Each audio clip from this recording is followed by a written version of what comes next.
नमस्कार, स्वागत है आपका न्यूज 11 भारत में। इस वक्त की बड़ी खबर की बात करते हैं। आयशा खान के मामले को लेकर मुंबई हाई कोर्ट में सुनवाई हुई। आपको बता दें, पब्लिक प्रोसिक्यूटर दीपक ठाकरे ने क्लोजर रिपोर्ट सबमिट की है। सील बंद लिफाफे में सबमिट की है क्लोजर रिपोर्ट। क्लोजर रिपोर्ट पर आयशा खान के मामले को लेकर मुंबई हाई कोर्ट में सुनवाई हुई है।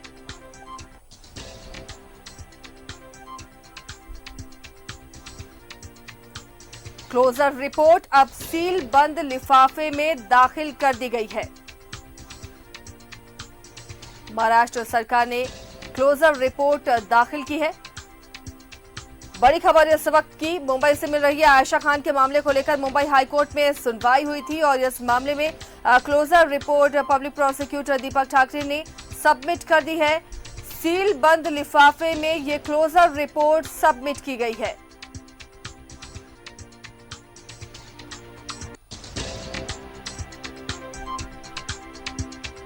कोर्ट ने फिलहाल इंटरव्यू सुनने से इस मामले में इनकार किया है। सहयोगी अमर जुड़े हुए हैं इस मामले पर अपडेट के साथ।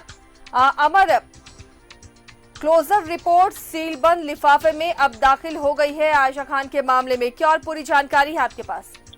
बिल्कुल, देखिए, एक हेमंत सोरेन को एक बड़ी राहत है और कह सकते हैं कि विपक्ष जिस तरह से इस मुद्दे को उठा रही थी झारखंड सरकार के ऊपर, हेमंत सोरेन के ऊपर, और उनको कह सकते हैं कि विपक्ष को एक मुंह की खानी पड़ी है इसके ऊपर, क्योंकि जो जांच एजेंसी है न मुंबई हाई कोर्ट में अपना क्लोजर रिपोर्ट दाखिल कर दिया है। उसके बाद उनके अगेंस्ट में जो वकील खड़े थे उन्होंने इस पर क्रॉस चेक करने की कोशिश किया गया, लेकिन उनकी तमाम दलील को खारिज करते हुए क्लोजर रिपोर्ट डाल दिया गया। अब ये कह सकते हैं एक बड़ी राहत है उनको, और अब वो जिस तरह से उनको पीछे पिछली सरकार या फिर कह सकते हैं भारतीय जनता पार्टी लगातार घेर रही थी, उनके ऊपर एलिगेशंस लगा रही थी और उनके जो नेता एलिगेशंस लगा रहे थे, उसको एक राहत कह सकते हैं इनको, हेमंत सोरेन के लिए।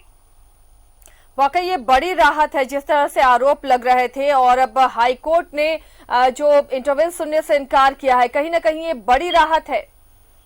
हाँ बिल्कुल, देखिए, सबसे बड़ी बात है कि वो मुख्यमंत्री थे, उसके बाद उनको सरकार चलाने में या फिर आम जनता में उनको उनके बारे में जिस तरह से कहा जा रहा था, और क्लोजर रिपोर्ट का मतलब है कि उनके ऊपर जांच में कुछ पाया नहीं गया, इस वजह से पुलिस को हाईकोर्ट में दाखिल करना पड़ा, वो पेश करना पड़ा। और आपने देखा होगा कि कई बार उस लड़की जो है खुद बाहर आकर के भी वो बोली थी जिस तरह से, तो ये एक मामला था और विपक्ष इस मुद्दे को उठा रही थी, और सुनील तिवारी लगातार इस मुद्दे को उठा भी रहे थे कोर्ट में, लेकिन इन तमाम दलीलों के बावजूद जो हाईकोर्ट ने इसे खारिज किया, और एक कह सकते हैं कि राहत पर ये खबर है। अमर हमारे दर्शकों को एक बार सिलसिलेवार तरीके से ये पूरा विवाद बताएं और उसके बाद जो कार्रवाई हुई है। देखिए, उनके ऊपर एक लड़की का आरोप जो है दिखाया गया था और कहा गया था कि उनके साथ जो उनका संबंध था जबरदस्ती उनको किया गया था, लेकिन जो जिस तरह से फिर लड़की का जो बयान आता है, स्टेटमेंट आता है, उसके बाद आपने देखा कि किस तरह से राजनीतिक पॉलिटिकल गलियारों में इस मुद्दे को उठाया गया था और इसका एक मुद्दा बनाया गया था। और अब आज जब जांच की रिपोर्ट सौंपी गई हाईकोर्ट में बंद लिफाफे में, तो ये एक मामला ऐसा है, और कई लोगों ने इस मुद्दे को उठाया होता है, खास करके अगर सुनील तिवारी की अगर बात करें, उसने इंटरप्रेट किया था वहां पर, उसके बाद उसने हाईकोर्ट में नहीं सुनी इस बात को, तो ये कह सकते हैं कि पूरी मामला जो है, जो बनता था, जो रिपोर्ट शामिल किया गया है बंद लिफाफे में और उसके बाद क्लोजर रिपोर्ट दाखिल करना, ये एक बड़ी खबर है, और खास करके हेमंत सोरेन के लिए एक बड़ी खबर है, और उन्हें एक राहत की सांस मिली होगी जब ये खबर उन्होंने सुना होगा, जब देखा होगा, तब तो कह सकते हैं कि विपक्ष को एक मुंह की खानी पड़ी इसको लेकर के, क्योंकि उन्हें लग रहा था कि जिस तरह से सरकार ये काम कर रही है और उनको किस तरह से रोका जाए, ये तमाम चीजें थी उनके सामने और इस मुद्दे बना रही थी, और यही वजह है कि लगातार इस मुद्दे को उठा रहे थे। उसके बाद अब उनको एक थोड़ा सा शांति, एक राहत वाली खबर है, और उनको एक राहत जरूर मिला है। तो अमर, क्या ये जो पूरा घटनाक्रम है, ऐसा नहीं नजर आ रहा कि ये साजिश रची गई सीएम के खिलाफ, या जानकर इस मामले को ऐसे उठाया गया कि सरकार चलाने में भी दिक्कतें आए? हाँ बिल्कुल, आपने देखा होगा पिछले बजट सत्र में लोकसभा में भी इस मुद्दे को उठाया गया था विपक्ष के द्वारा, और उसके बाद जनता के सामने भी इस मुद्दे को रखे गए थे। उसके बाद आपने देखा होगा कि किस तरह से लगातार उनको घेरने की कोशिश किया गया था।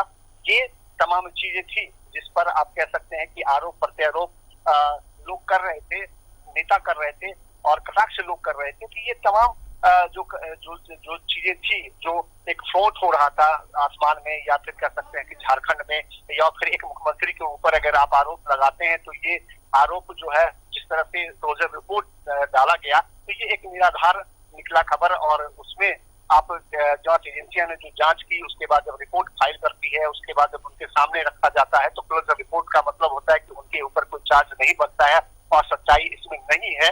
तो ये एक दोनों पक्षों के लिए, खास करके अगर बात करें जो विपक्ष उनके ऊपर लोकसभा में भी सवाल किए थे उनके ऊपर भी आप मान सकते हैं कि किस तरह से उन्होंने लोकसभा में उठाया था कि उनके ऊपर। उसके बाद दूसरी बात अगर कहें तो कहीं ना कहीं एक लड़की का जब मामला किसी नेता के ऊपर उनके ऊपर आरोप लगाए जाते हैं तो उनको थोड़ी सी नरमी बरती जाती है और उन्हें लगता है कि जो समाज में है उसका एक अपना रैपो खराब होता है। और ऐसे में एक नेताओं की मनोदशा क्या होगी आप समझ सकते हैं। अगर उनके खिलाफ जांच एजेंसी ने जांच करने के बाद मुंबई हाई कोर्ट में जो पेश किया गया क्लोजर रिपोर्ट जब दाखिल किया गया तो ये तमाम चीजें हैं जिसको ऊपर गौर करने वाली बात है और कह सकते हैं कि एक राहत भरी खबर जरूर है, एक राहत का सांस अमर टेक्निकल रूप से समझाएं क्लोजर रिपोर्ट के मायने, अगर हम न्यायिक प्रक्रिया में समझे तो क्या इशारा करता है, क्या बताता है ये?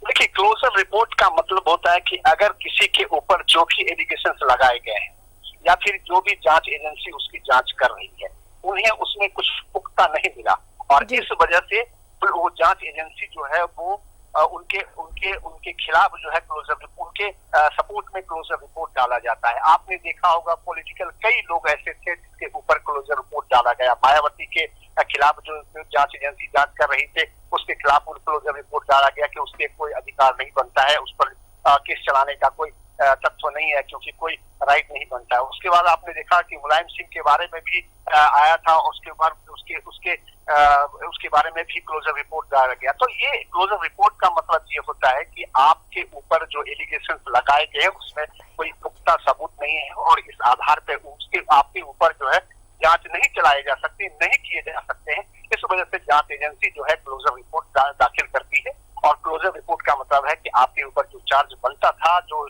जिस केस में आप इन्वॉल्व थे, उसको यहीं समाप्त करने की बात कही जाती है।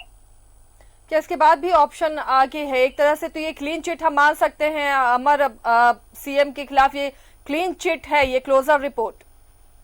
देखिए, क्लोजर रिपोर्ट का जो शब्द है, जो मायने है वो बिल्कुल साफ है कि उनके ऊपर कोई जांच का नहीं बनता है या फिर कोई एलिगेशंस उनके ऊपर नहीं था। इस वजह से पुलिस ने या जांच एजेंसी ने उसके ऊपर क्लोजर रिपोर्ट दाखिल किया, क्योंकि आपको अदालत में ही दाखिल करना पड़ता है। चाहे अगर सीबीआई जांच कर रही है तो सीबीआई जो है भी पेश करती है अपने अदालत में जाकर के, या फिर जांच एजेंसी जो है, जो भी जांच एजेंसी हो जो जांच करने के बाद अपना क्लोजर रिपोर्ट दाखिल करती है ताकि उनके ऊपर कोई चार्ज नहीं बनता है। क्योंकि जो जांच कर रहे थे उनमें कोई पुख्ता सबूत नहीं मिलने के आधार पे जो है आप किसी को परेशान नहीं कर सकते हैं। जो आरोप है वो निराधार है, गलत है। क्लोजर रिपोर्ट का मतलब ये होता है और यही वजह है कि मुंबई हाईकोर्ट में जो इस तरह से डाला गया वो क्लोजर रिपोर्ट उनके लिए एक राहत भरी बात है, जो मुख्यमंत्री हेमंत सोरेन है झारखंड के, उनके लिए।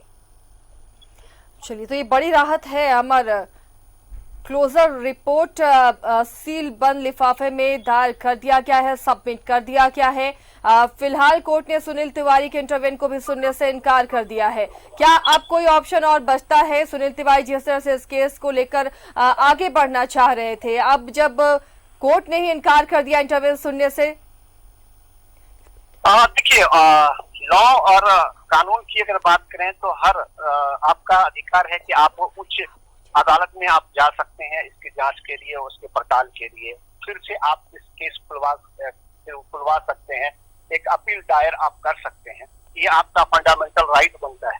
लेकिन अब ये देखना है कि अब क्या सही मायने में ये उच्च अदालत जाएंगे या फिर से उसमें एप्लीकेशन डाला जाएगा कि आप जो है उस पर फिर से पुनः इस पर विचार किया जाए या फिर जांच शुरू किया जाए। ये तमाम चीजें हैं जो क्लो एक बाकी है, जिसका फायदा हो सकता है तो उठा सकता है। लेकिन मुझे नहीं लगता है कि जब जांच एजेंसी ने इस पर रिपोर्ट दाखिल किया और रिपोर्ट उन्होंने डाल दिया है उसके ऊपर, तो इस पर जांच करने का कोई अधिकार बनता है। लेकिन जो सामने वाला जो विपक्ष होते हैं उसके ऊपर उसका अपना एक फंडामेंटल राइट है कि वो उस अदालत में जा सकते हैं और जांच की मांग कर सकते हैं। लेकिन फिर भी मामला कोर्ट में है तो कहीं ना कहीं ये विपक्ष की बोलती भी बंद करता है। अगर क्लोजर रिपोर्ट दायर कर दी गई है, कोर्ट ने इंटरव्यू सुनने से भी इनकार किया है, तो विपक्ष के जो दावे थे या जो आरोप थे वो अब खत्म हो जाएंगे। हाँ, देखिए, बिल्कुल विपक्ष के जब क्लोजर रिपोर्ट दायर करने के बाद अगर उसी आरोप को लेकर के आप सामने वाले को अगर आप आरोप लगाते हैं तो वो आपका वो अपने अधिकार या उनका जो फंडामेंटल राइट है उस आधार पे आपके ऊपर डिफेमेशन का केस कर सकता है। ये कॉन्स्टिट्यूशन का अधिकार है और जो कॉन्स्टिट्यूशन ने मुझे अधिकार दिया है या आम आदमी को जो अधिकार दिया है कि आपके ऊपर किसी के ऊपर आप गलत आरोप लगाते हैं, उसकी छवि को खराब करते हैं तो डिफेमेशन का केस किया जाता है। बहुत से एग्जाम्पल है, आपने देखा हो कि अरुण जेटली ने जो दिल्ली के मुख्यमंत्री के ऊपर डिफेमेशन का केस किया था। कई ऐसे मामले हैं जो डिफेमेशन का केस हुआ था। आज आपने देखा होगा कि जो पूर्व केंद्रीय मंत्री उन्होंने डिफेमेशन का केस किया था। तो ये डिफेमेशन का केस का मतलब है कि अगर आप मेरे ऊपर कोई गलत आरोप लगाते हैं और गलत साबित हो जाता है तो आपके ऊपर हम डिफेमेशन का केस कर सकते हैं। लेकिन यहाँ मामला कुछ और है। मामला ये है कि एक लड़की के ऊपर ये कहा गया कि उनके साथ उनके संबंध होने की बात ये कही जा रही थी और जो क्लोजर रिपोर्ट ये कहा जा रहा है कि जो दाखिल किया गया उसमें ऐसा कुछ नहीं पाया गया। तो ये मामला जो है अब देखना ये है कि क्या इस केस को दोबारा खुलवाने के वो जा सकते हैं या फिर वो अपने अधिकार का उपयोग करते हैं। लेकिन फिलहाल कह सकते हैं कि हेमंत सोरेन को एक बड़ी राहत है और वो एक जो लोग आरोप लगा रहे थे उसके आरोप में कोई दम नहीं था, जिस वजह से क्लोजर रिपोर्ट दायर किया गया। उनके खिलाफ जो जांच एजेंसी ने जांच किया और जिस जांच एजेंसी ने क्लोजर रिपोर्ट दाखिल किया उनको लेकर भी आप कह सकते हैं कि एक उनके सामने कोई मामला नहीं बना। और ऐसे में जो आप केस करने जाते हैं या फिर किसी के ऊपर आरोप लगाते हैं तो आपके ऊपर भी उस केस किया जा सकता है क्योंकि आपने गलत बात कही है और उनके ऊपर गलत तरीके से आपने पेश किया है और उनकी छवि खराब करने की बात कही गई है। ये तमाम चीजें हैं जो फंडामेंटल राइट्स के अधिकार में आते हैं और आपका राइट बनता है। तो आप ये देखना होगा कि जो क्लोजर रिपोर्ट है उस रिपोर्ट में उन्होंने क्या फाइल किया है और क्लोजर रिपोर्ट में जब दाखिल किया गया तो क्योंकि इंटरव्यू जब किया गया था तो उसको मना कर दिया गया, उसको नेग्लेक्ट किया गया, खारिज किया गया। ये तमाम चीजें हैं जो टेक्निकल वर्ड है जिस पर आप कह सकते हैं कि अदालत के सामने उनकी एक बड़ी कामयाबी कह सकते हैं या एक बड़ी सफलता कह सकते हैं और ये उसको कह सकते हैं कि एक बड़ी राहत उनको मिला है। अमर, इस बीच लड़की के भी बयान कई बार बदलते रहे। फिलहाल क्या कहीं कुछ और ऐसी हलचल नजर आ रही या फिर कोई नया ताजा बयान? हाँ, देखिए, नए ताजे बयान के पीछे मैं अभी फिलहाल नहीं जाना चाहता हूँ क्योंकि आप अगर देखें तमाम बयान के बाद उसके बाद आज इसी वक्त जो हाईकोर्ट के सामने जो पेश किया गया वो सबसे बड़ी बात है और वही एक सबूत है जिस आधार पे क्लोजर रिपोर्ट दाखिल किया गया, जिस जांच एजेंसी ने दाखिल किया उसकी आप बात कर सकती हैं। और जो लड़की ने बयान किया गया, क्योंकि मुझे लगता है कि जो जांच एजेंसियां इसमें जांच कर रही होगी या फिर जिनके अंदर में ये केस होगा वो जरूर लड़कियों से बात की होगी और उनका बयान लेने की कोशिश किया हो गया था। तमाम बयानों के बाद जो लास्ट मोमेंट में जो क्लोजर रिपोर्ट पेश किया जाता है, क्योंकि कोई आधार नहीं बनता है पूरी जांच के बाद, तो क्लोजर रिपोर्ट दाखिल किया जाता है। तो अगर क्लोजर रिपोर्ट जब दाखिल कर दिया गया तो अब बयान का कोई मायने नहीं रखता।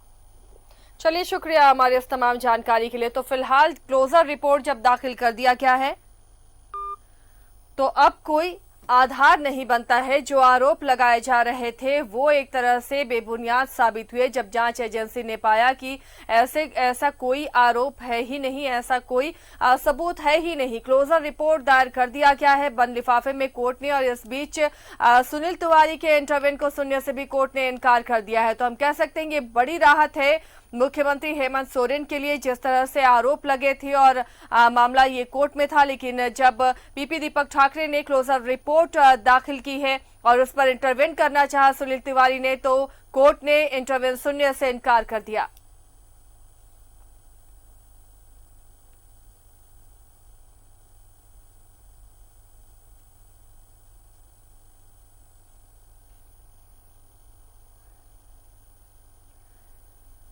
तो आयशा खान मामले में बड़ी राहत, मुंबई कोर्ट में सुनवाई हुई है। मुख्यमंत्री हेमंत सोरेन को ये बड़ी राहत मिली है। पब्लिक प्रोसिक्यूटर दीपक ठाकरे ने क्लोजर रिपोर्ट सबमिट की है। सील बंद लिफाफे में ये सबमिट की गई है क्लोजर रिपोर्ट। इसके मायने ये हुए हैं कि जो जांच की जा रही थी या जो बातें, जो आरोप सामने आ रहे थे, जब जांच की गई तो उसका आधार ही नहीं मिला, इसलिए ये क्लोजर रिपोर्ट दायर की गई है। और इस क्लोजर रिपोर्ट के बाद सुनील तिवारी ने इंटरवेन करना चाहा था, लेकिन इसे कोर्ट ने सुनने से ही इनकार कर दिया है। तो ये बड़ी राहत है ऐसे वक्त में जब कोरोना काल के बाद सरकार विकास चाह रही, आगे गति के साथ काम बढ़ाना चाह रही, और इस तरह के आरोपों से कहीं ना कहीं सवाल उठ रहे थे। अब कोर्ट के इंटरव्यू न सुनने के बाद, क्लोजर रिपोर्ट सबमिशन के बाद, ये बड़ी राहत मुख्यमंत्री हेमंत सोरेन को।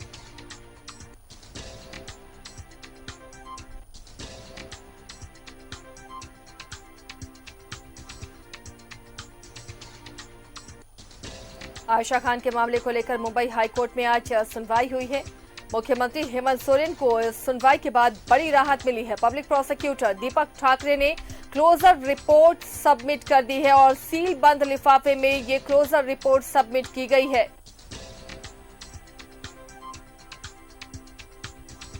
कोर्ट ने फिलहाल सुनील तिवारी के इंटरवेन को सुनने से इनकार कर दिया। तो ये बड़ी राहत है, यानी कि जब जांच की गई या फिर इस मामले का आधार ही नहीं पाया गया तो इस पर क्लोजर रिपोर्ट दायर कर दी गई है।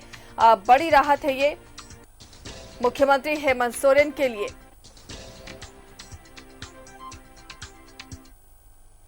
एक छोटे से ब्रेक के लिए यहां पर रुकते हैं, जल्द लौटेंगे।